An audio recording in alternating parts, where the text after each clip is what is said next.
Okay, and guys, look at um, I'm just talking about the FIFA World Cup because I'm very fed up with this. And you can see my two best friends. One is looking me, and okay, conditions are different. Clouds are gathering around, and whole thing is visible here.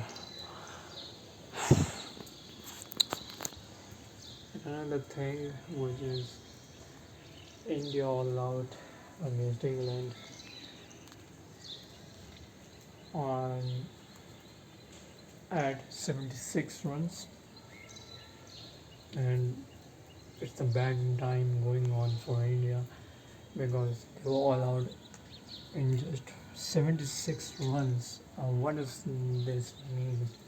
That India is not trying to win, or India has no interest to play in this series seriously.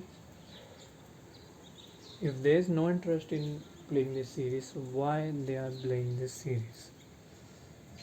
I don't know what is going on.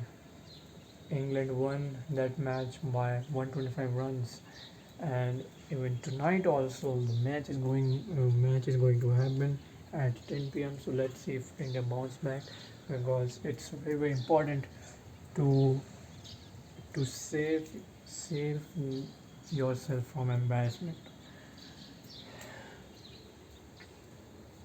Let's check it out, and we want India to come back. Please, India, you can do it. Whatever results were there, you lost from Ireland, you lost two matches from England against England. No matter what, you need to bounce back. You need to make the series draw. All the best and bye.